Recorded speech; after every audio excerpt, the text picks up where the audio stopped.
So hello everyone and welcome back to my YouTube channel. आज हमारा 7th session है और इससे पहले जो सबसे पहला सेशन था ग्राफ्स का, प्ले विद ग्राफ्स, इसमें मैंने कुछ इस तरीके से एक पाई चार्ट बनाया था और आपको एक आइडिया दे दिया था कि किस तरीके से फंक्शंस रहेंगे और हमको उसको प्लॉट करना है। अब तक के जो 6 लेक्चर्स हुए हैं उसमें हम अलजेब्रिक के पॉलिनोमियल, रैशनल, इरेशनल, पीसवाइज और पीसवाइज के इतने सारे टाइप्स ये ऑलरेडी कर चुके हैं। जिन लोगों ने वीडियो नहीं देखा होगा, सेम चैनल पे ये कंप्लीट सीरीज अवेलेबल है प्ले विद द ग्राफ्स इस प्लेलिस्ट के अंदर। तो आज से हम इसका सेकेंड पार्ट स्टार्ट करने वाले, यानी ट्रांसेंडेंटल फंक्शन। तो देखिए ट्रांसेंडेंटल फंक्शन में हमारे पास टाइप है, एक बार फिर से रिकैप करने के लिए मैंने यहाँ पे पाई चार्ट बनाया है। Trigonometric function, exponential function, logarithmic, geometric and inverse trigonometric function. ठीक है, तो हम इन सभी फंक्शंस का ग्राफ आज पढ़ने वाले हैं। जिन लोगों ने इससे पहले के वीडियो नहीं देखे, मैं फिर से बताती हूँ, सेम वीडियोस, ये सारी वीडियोस चैनल पे अवेलेबल है, सेम चैनल पे। ठीक है, ओके। तो देखिए सबसे पहले ट्रांसेंडेंटल फंक्शन पे फोकस करते हैं। जैसे कि मैंने यहाँ पे लिखा है, ट्रांसेंडेंटल फंक्शन में ट्रिग्नोमेट्रिक फर्स्ट टाइप आता है और आई होप सभी लोगों को ट्रिग्नोमेट्रिक फंक्शंस पता होंगे, है साइन, कॉस, टैन, वही वाला टेबल। तो अब ना क्या करेंगे, हम पहले फास्ट ट्रिग्नोमेट्रिक फंक्शन इस सेशन में देख लेंगे। और जैसे कि हम हमेशा कोई भी फंक्शन पढ़ते हैं तो उसकी डोमेन, रेंज, ओके, ये सारी चीज़ें डिफाइन करते हैं, किस तरीके से आते हैं वो भी देखते हैं। तो सबसे पहला ट्रिग्नोमेट्रिक फंक्शन हम देखेंगे ट्रांसेंडेंटल के अंदर। तो देखिए सभी को ट्रिग्नोमेट्रिक फंक्शन दिख रहा है अच्छे से। अब देखिए ट्रिग्नोमेट्रिक फंक्शन में मैंने बहुत सिंपलेस्ट ग्राफ ऑलरेडी बना के रखा है, मुझे आप लोगों का टाइम वेस्ट नहीं करना है ग्राफ बनाने में। मुझे पता है ग्राफ प्लॉटिंग यहाँ पे इंपॉर्टेंट है, तो कैसे की ये तो मैं बता दूंगी। ओके, देखिए अब यहाँ पे ना साइन फंक्शन सबको पता है ना। ओके, साइन फंक्शन इस तरीके से लिखा जाता है, डोमेन इसकी all over r x axis पे है, रेंज इस तरीके से, डोमेन जो है रियल नंबर का सेट है, ऑल ओवर एक्स एक्सिस पे डिफाइन है। लेकिन रेंज जो है साइन फंक्शन की वो मैक्सिमम 1 और मिनिमम -1 जाती है, इसके आगे साइन फंक्शन एक्सीड नहीं करता। ठीक है, और एक चीज़ अगर आपने देखी तो देखिए यहाँ से स्टार्ट हुआ फंक्शन 1 को गया, फिर 0 आया, फिर -1 को गया, फिर से 0 आया।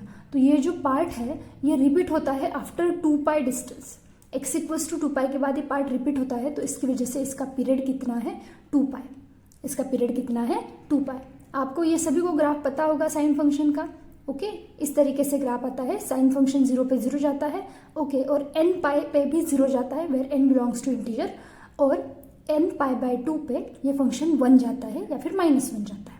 ठीक है, ओके। तो आगे चलते हैं, थोड़ा सा फास्ट करवाएंगे इसमें।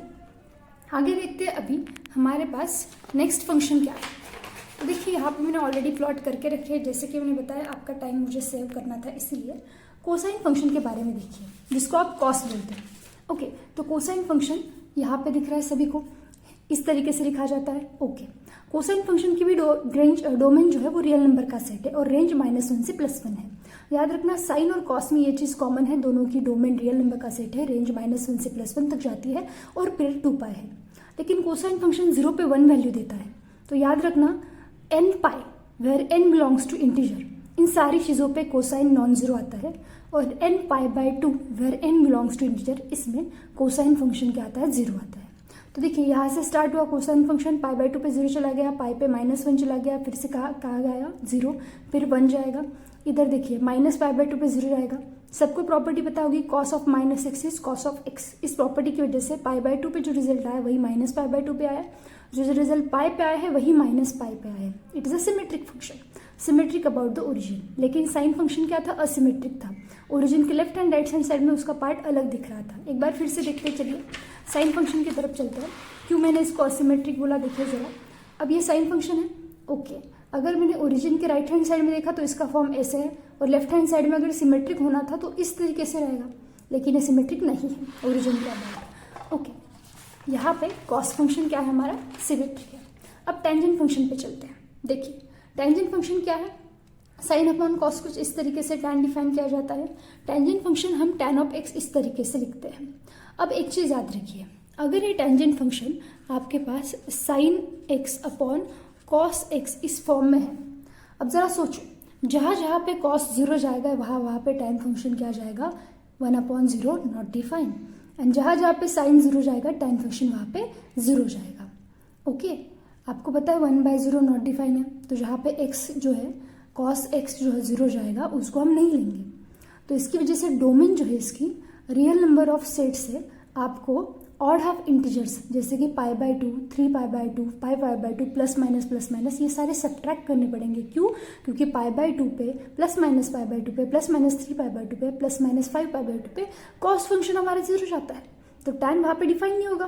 तो इसीलिए हमें रियल नंबर के सेट से इतने सारे सब्ट्रैक्ट करने हैं, फिर बनती है tan की डोमेन।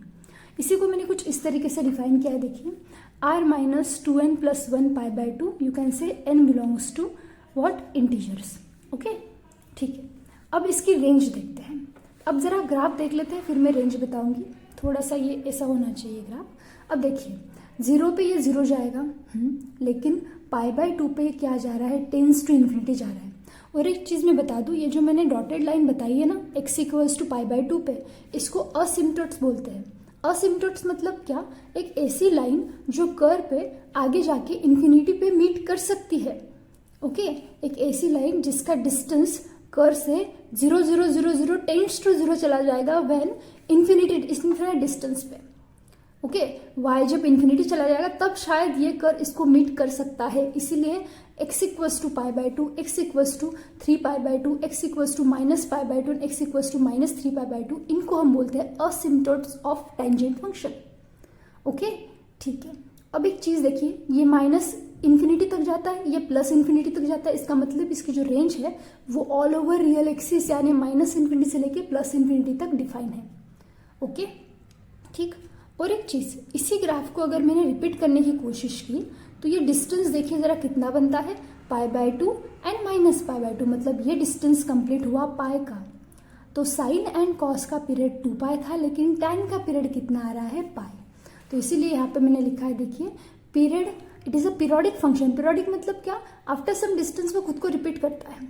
ओके, तो ये पीरियोडिक फंक्शन है विद पीरियड पाई डिस्टेंस के बाद ये खुद को क्या कर रहा है, रिपीट कर रहा है। ठीक है, तो इस तरीके से हमारा यहाँ पे 3 फंक्शन फटाफट डिस्कस कर लिया हमने। चलिए आगे चलते हैं। अब इसके बाद के जो फंक्शन है ना, उनका ग्राफ बहुत से लोगों को नहीं समझता। कौन से फंक्शन, इनका इनवर्स, या फिर इनवर्स नहीं बोल सकते हम, 1/, फॉर्म में। जैसे कि यहाँ पे क्या है, कोसिकेंट फंक्शन, जिसको आप बोलते हो कोसेक, है ना, कोसिकेंट फंक्शन बोला जाता है। बहुत से लोगों को इसका फुल नेम नहीं पता होगा, कोई बात नहीं। तो देखिए कोसिकेंट फंक्शन जो है वो साइन का 1/, फॉर्म में आता है, जैसे कि cosec of x = 1/sin x। Okay, अब देखिए फिर से डोमेन क्या जाएगी भाई, डोमेन रियल नंबर का सेट रहेगा, लेकिन हमें वो पॉइंट निकालने पड़ेंगे जहाँ पे ये साइन फंक्शन 0 जाएगा। क्यों? क्योंकि अगर 1/0 है वो तो नॉट डिफाइन हो गया। तो इसीलिए हमें रियल नंबर ऑफ सेट से सारे ऐसे पॉइंट सब्ट्रैक्ट करने हैं जहाँ पे साइन 0 जा रहा है, जैसे कि 0 +-π +-2π, इस तरीके से। इसी को जनरलाइज फॉर्म में आप लिख सकते हो r-nπ where n belongs to again integer. ठीक है, ओके। अब रेंज क्या जाएगी, पहले प्लॉट देख लेते हैं फिर रेंज देखेंगे। देखिए मैंने क्या कर लिया, यहाँ पे एक्स एक्सिस पे पहले ये क्या दिख रहा है ग्रीन कलर में, ये साइन फंक्शन का प्लॉट है। ये जो ग्रीन कलर में है ये साइन फंक्शन का प्लॉट है। अब 1/sin करना है, क्या करना है, 1/sin। तो 1/0 तो नॉट डिफाइन चला जाएगा या इन्फिनिट चला जाएगा, तो हम इसको टेंड्स टू इन्फिनिटी बोल सकते हैं। अगेन यहाँ पे 0 जा रहा है, मतलब यहाँ पे इन्फिनिट जाना चाहिए, तो इस तरीके से चला जाएगा। साइन की वैल्यू जहाँ 1 आएगी वहाँ पे कोसेक क्या हो जाएगा, 1 हो जाएगा, तो ये 1 पे आ रहा है। अगेन इस रेंज में ये देखो नीचे जा रहा है, इस रेंज में यहाँ पे आ रहा है, यहाँ पे इस तरीके से आएगा। तो जैसे टेंजेंट फंक्शन में हमने असिम्पटोट्स डिफाइन किए, ऐसी लाइन जो आगे चल के कर्व को इन्फिनिटी पे मीट कर सकती है। तो आप x = π, x = 2π, x = -π, x = -2π, इनको बोल सकते हो असिम्पटोट्स। देखिए मैंने यहाँ पे भी लिखा है असिम्पटोट्स। ओके, ये जो डॉटेड लाइन है, ये डॉटेड लाइन क्या है, असिम्पटोट्स है कोसेक फंक्शन के लिए। असिम्पटोट का मीनिंग याद रखना, एक ऐसा कर्व या फिर ऐसी लाइन जो कर्व को इन्फिनिटी पे जाके मीट हो सकती है, या फिर उस लाइन के पॉइंट का और कर्व के पॉइंट का डिस्टेंस मिनिमाइज हो जाएगा एट इन्फिनिटी। ओके, ठीक है। तो इसी की वजह से देखिए आप, अगर ये 1, अब आप जरा इस तरीके से देखिए, ये जो ग्रीन कलर का पोर्शन है इसको डिलीट कर दो। इसको अगर आपने डिलीट कर दिया तो आपको समझ में आएगा कि इसकी रेंज ना 1 से +∞ तक है, -1 से -∞ तक है। तो इसीलिए मैंने रियल नंबर ऑफ सेट से -1 + 1 ये जो राउंड ब्रैकेट है इसको सब्ट्रैक्ट किया है। मतलब ये कंप्लीट जो इतनी ये स्ट्रिप जैसा है ये कंप्लीट कट हो जाएगा, तो फिर डिफाइन होगी किसकी रेंज, कोसेक फंक्शन की रेंज। ठीक है, ओके, तो हमने साइन का 1 फॉर्म देख लिया, कोसिकेंट।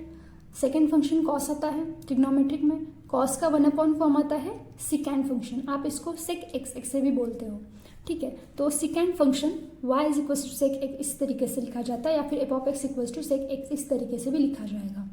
ओके, इसका भी पीरियड 2 पाई आता है, इसके पहले का जो फंक्शन है इसका भी पीरियड 2 पाई आता है। तो देखिए इसकी जो डोमेन डिफाइन होगी, कौन से पॉइंट आएंगे, सारे point except those at which this cos function is 0। आपको पता है cos function π/2 minus plus minus π/2 plus minus 3 π/2 पे 0 जाता है, तो इसीलिए इसके रेंज से हमें 2n + 1 π/2 सब्ट्रैक्ट करना पड़ेगा where n belongs to z। ये जनरलाइज फॉर्म में मैंने रेंज लिखी है। ओके, अब आगे देखो, आगे इसका ग्राफ कैसा है। फिर से मैंने पहले कॉस का ग्राफ बना लिया, ओके, और जहाँ जहाँ कॉस का ग्राफ बन जाएगा वहाँ सेकेंड फंक्शन का ग्राफ बन जाएगा, जहाँ कॉस 0 जाएगा वहाँ पे इन्फिनिट चला जाएगा। अगेन फिर आपको इसकी रेंज कैसे लिखनी पड़ेगी, रेंज के लिए आपको कॉस फंक्शन को डिलीट करना है, इतना पूरा एरिया डिलीट करना है। ये 1 से स्टार्ट होकर प्लस इन्फिनिटी जा रहा है, -1 से स्टार्ट किया माइनस इन्फिनिटी जा रहा है, तो इसकी वजह से इसकी रेंज आ जाती है r -(-1, ये डिलीट करना है हमें रियल नंबर के सेट से। तो ये होता है हमारा सेकेंड फंक्शन, जिसको हम 1/cos के फॉर्म में लिखते हैं। ग्राफ याद रखना, कुछ इस तरीके से ग्राफ आता है। मैं ये ग्राफ क्यों करवा रही हूँ, क्योंकि मुझे आगे चल के जो ट्रांसेंडेंटल फंक्शन में नेक्स्ट पार्ट आता है last, which is a inverse trigonometric function plot कर रहे हैं। अगर आपको ट्रिग्नोमेट्रिक फंक्शन नहीं समझे, उसकी रेंज और डोमेन नहीं समझी, तो आप इनवर्स ट्रिग्नोमेट्रिक फंक्शन प्लॉट नहीं कर पाओगे। तो इसीलिए हम पहले डोमेन और रेंज समझ लेते हैं, ताकि जब इसका इन्वर्स करें तब हमें इसकी रेंज, इसकी डोमेन को कम करना पड़ेगा, कट करना पड़ेगा। ओके, चलिए लास्ट इसका पार्ट देखते हैं 6 नंबर का function, which is cotangent function, जिसको आप कॉट फंक्शन भी बोलते हो। Cot function f of x equals to cot x इस तरीके से आएगा। अगेन इसकी डोमेन सभी पॉइंट पे डिफाइन होगी except those point at which tan x goes to 0। आपको पता है tan x 0 कब जाता है, ओके, जब n पाई जाएगा तब, x equals to n pi जाएगा तब।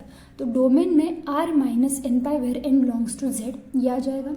रेंज इसकी क्या आएगी, अब इसका ग्राफ देखो। पहले तो ग्राफ कुछ इस तरीके से आता है, मतलब π/2 पे 0 चला गया, 0 पे ये इन्फिनाइट चला गया। अगेन दिस आर द, यहाँ पे जहाँ पे इन्फिनाइट टेंस दिख रहा है ना, दिस आर द असिम्प्टोट्स।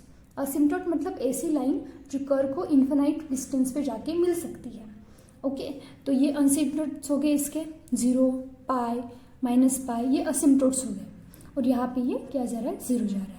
तो इसी की वजह से इसकी जो रेंज है वो माइनस प्लस इन्फिनिटी से माइनस इन्फिनिटी, मतलब रियल नंबर का सेट